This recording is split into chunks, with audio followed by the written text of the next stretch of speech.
साल 2024 में चातुर्मास की पहली एकादशी योगिनी एकादशी है।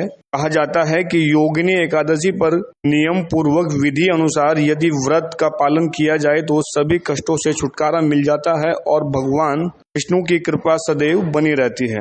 योगिनी एकादशी पर कुछ चीजें निषेध बताई गई हैं, तो वहीं चावल खाने से बहुत बड़ा दोष लगने की भी धार्मिक मान्यता है। इन सभी की जानकारी हमने हरिद्वार के ज्योतिषी श्रीधर शर्मा शास्त्री से की। उन्होंने क्या कुछ कहा है, सुनिए। योगिनी एकादशी, सबसे पहले तो ये बतलाना अनिवार्य है, पूरे वर्ष में 24 एकादशी होती हैं, परंतु उनका फल अलग अलग होता है। तो हमें महत्वपूर्ण बात यह है, जो चातुर्मास में जो ये योगिनी एकादशी का आगमन हो रहा है, आषाढ़ मास के कृष्ण पक्ष में योगिनी एकादशी का आगमन हो रहा है। तो योगिनी एकादशी का महत्व सबसे अधिक भगवान विष्णु भगवान जी से जुड़ा हुआ है। कोई भी एकादशी हो, वैसे तो सभी का फल बहुत ही अनुकूल होता है और ये भगवान विष्णु जी के लिए समर्पित है।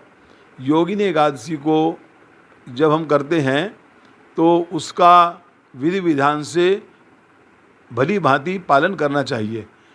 जब योगिनी एकादशी आती है तो उस दिन हमारे प्रातःकाल से ही अच्छे आचरण हो, प्रातःकाल हम उठें, मन हमारा पवित्र हो और हमें उस एकादशी के संपूर्ण नियमों का पालन करना चाहिए। जैसा कि जो हमारी तुलसी होती है ना, तुलसी, उसको उस दिन स्पर्श नहीं करना चाहिए, ना उसके पत्ते तोड़ने चाहिए और न ही उस दिन थोड़ा उसमें जल दें। पहले से ही जल समर्पित करना है तो उससे पहले कर सकते हैं। एक बात और महत्वपूर्ण है, 10वीं तिथि में ही हम तुलसी दल तोड़ सकते हैं, क्योंकि जो हम भगवान विष्णु जी के लिए हम प्रसाद को बनाते हैं, उसमें तुलसी दल को मिलाना, उसमें मिक्स करना ज़रूरी है, क्योंकि तुलसी का और भगवान विष्णु का एक आपस में प्रगाढ़ संबंध है।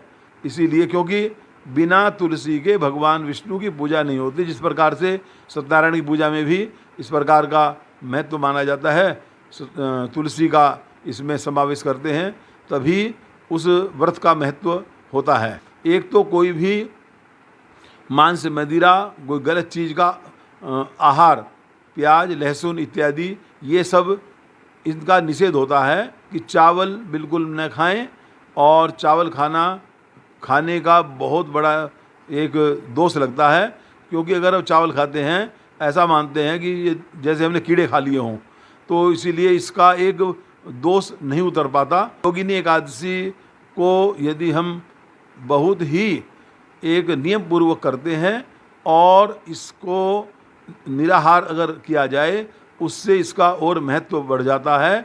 एक और बात बताई गई है कि जो एकादशी से अगले दिन इसके व्रत दान का भी विधान है।